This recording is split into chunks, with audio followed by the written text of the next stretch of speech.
Professor Hurley has dedicated his career to innovation in financial services, and I'm excited to call him my colleague, but even more important to call him my friend. With that, Professor Con Hurley. Thank you. Wow, quiet, thoughtful genius. It's hard to live up to that. I was happy when he said the better looking of the two. That I had some agreement with. By the way, you never showed everybody your socks. I mean, that's the main reason you're here. Come on up, Phil. Show us your socks. Make sure the cameras. Come on, you hold it up there. There we go. They match my shoelaces. Only Phil could pull that off. Somebody has to congratulate Phil on his efforts. He often describes himself as a recovering politician, but in fact, he is morphed into a master event planner. So you can take recovering politician off your resume and substitute master event planner. As for Bob Mullenbeck, one thing you don't know probably about his firm, ProBank, Bob lives in Louisville. But in fact, he never lives in Louisville. Every time I've talked to him over the last 6 months, he has been anywhere but Louisville. He claims to have a happy home life, and I'll take him at his word on that, but he's never home. Where he is at banks and fintech firms all around the country. So we're going to talk about policy and law and regulation and very high-level stuff here today. But if you really want boots on the ground, setting up policies and procedures and making sure that your clients, comply with all of that, ProBank and Bob Mullenbeck and his partner, Marty Mitchell, are the people to call. Okay, let me tell you what today is not about. This is not a trade show, you may have noticed. So if any of you came here thinking you were going to go away with pockets full of swag, you're going to be disappointed. You don't notice any booths that we sold in the lobby. We do have sponsors, but we don't have booths.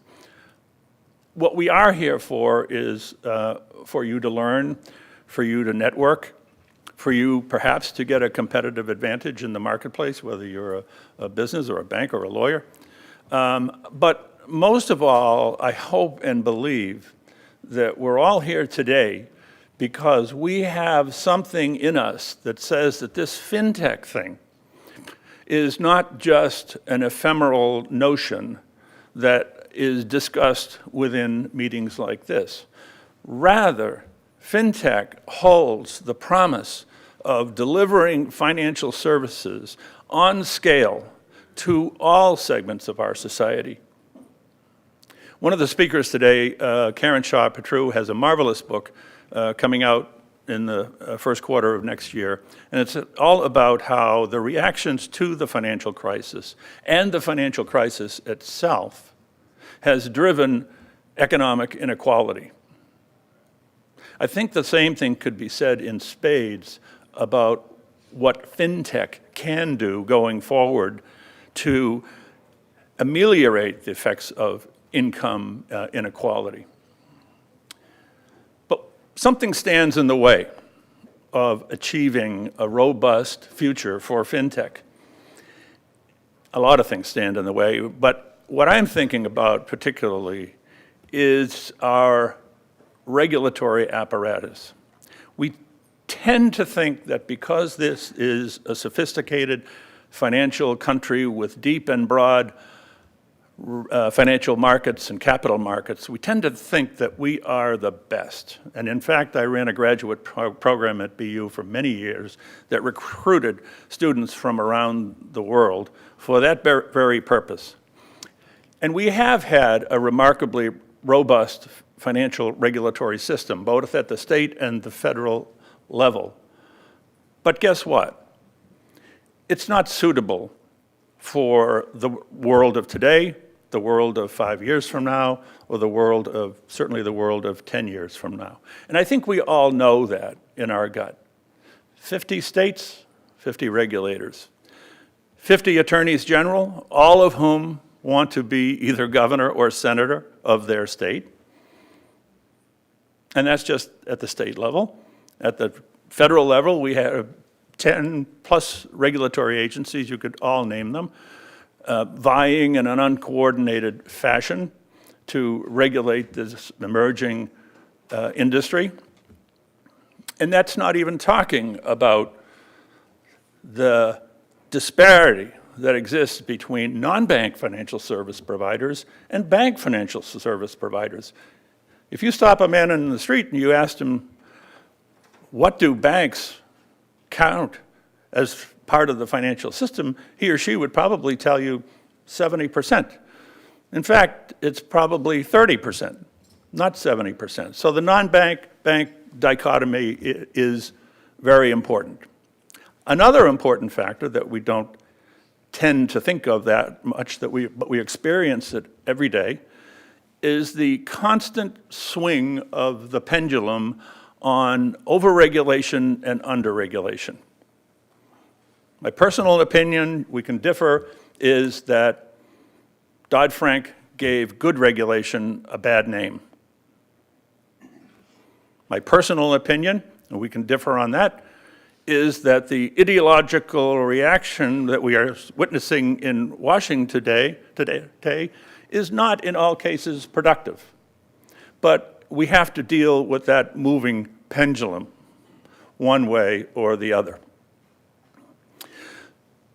So I was delighted when late this summer the Treasury Department came forward with a report including 80 plus specific recommendations of how to deal with non-banks and how to deal with fintech companies and how to deal with a fintech financial charter. And we're going to hear a lot about that later in the program. I was delighted to hear that they came out with that report. And I was even more delighted to read it because, full disclosure, I'm not a Republican. Can you still say that without being driven out of the room? But I agreed with probably 85, 95% of what was in that excellent report. Didn't just leave it there. Got on the phone with Jason Oxman, who is the president and CEO of the Electronic Transactions Association.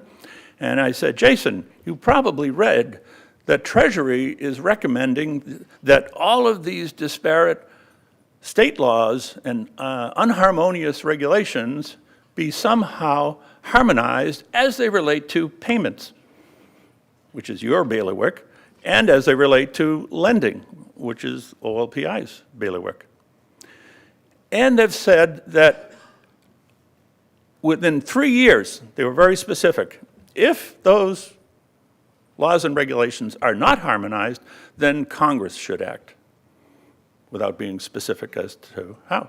I said, suppose we formed a task force, and we took Treasury up on their policy recommendation. Great idea, let's do that. So we went about recruiting other critical players in this task force. Let me name names.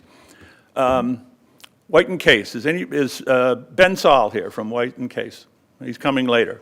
How about Kevin Petrasik? He's coming later too, as is Paul Saltzman. White & Case, which is a globally recognized and respected law firm, agreed in an instant to provide backup for this task force. Michael Konitzer, you're here. I saw you. I was talking to you earlier. Stand up. Of the Global Debt Registry. Michael is part of our task force.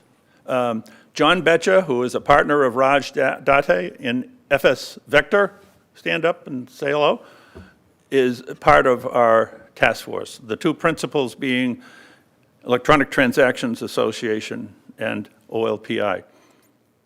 Last Friday, we had a meeting with Craig Phillips. Does everybody know who Craig Phillips is? You're going to be hearing from him shortly after lunch today. And we wanted to advise him that we were doing that. And we had a very cordial, productive meeting. He invited us to keep in touch with him about our progress as we go along, and to keep in touch with our constituents.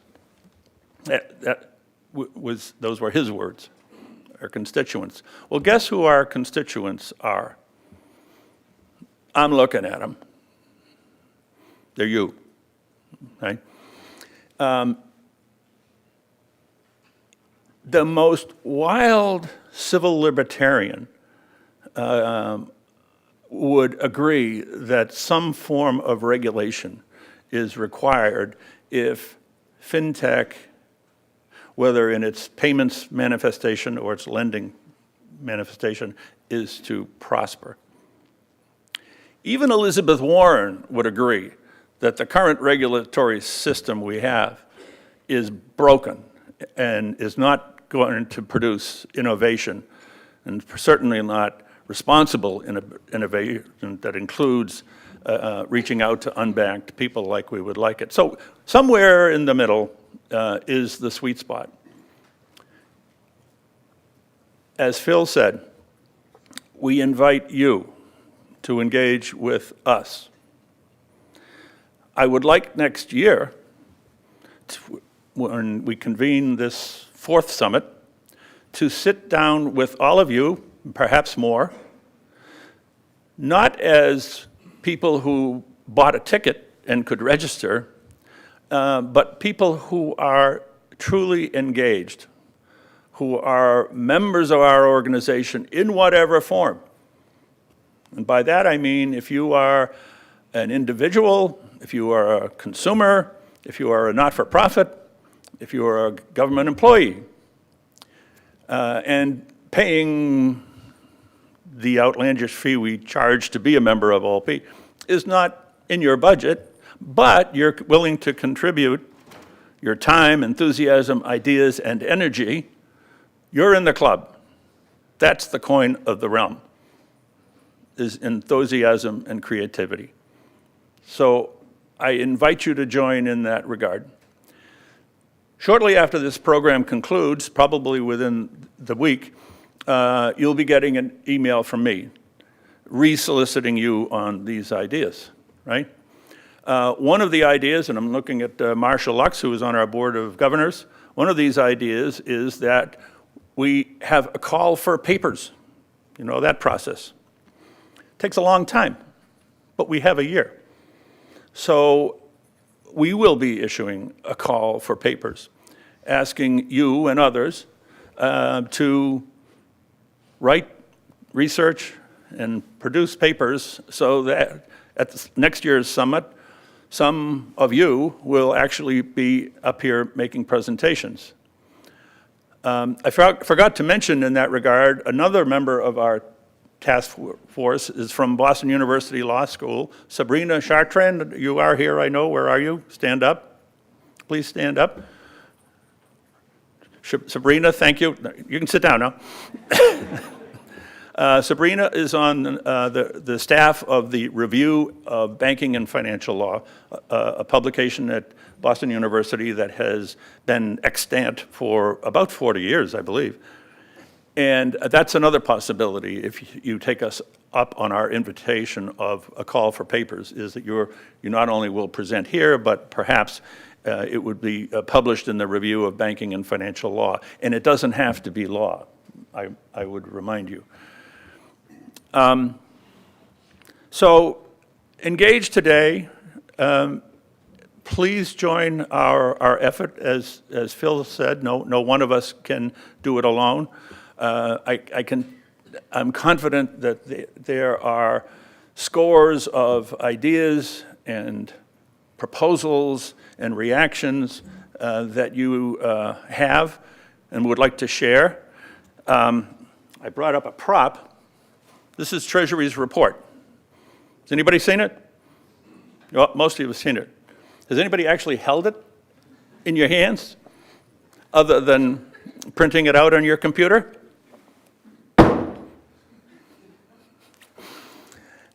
It is one of 4, and they're all about 220 pages long. And when I visited with Mr. Phillips last Friday, he gave me all 4. and I went immediately to my chiropractor because I had to haul them back to Boston with a limp, right? But they're excellent reports, and we'll be talking more about that when Mr. Phillips delivers his keynote. So get involved, respond to our email, please. We ask it. If you're in the industry, you owe it to yourselves, your clients, and to the public good that fintech and fintech lending and payments can bring. I will only close with this remark, and that is, go Red Sox.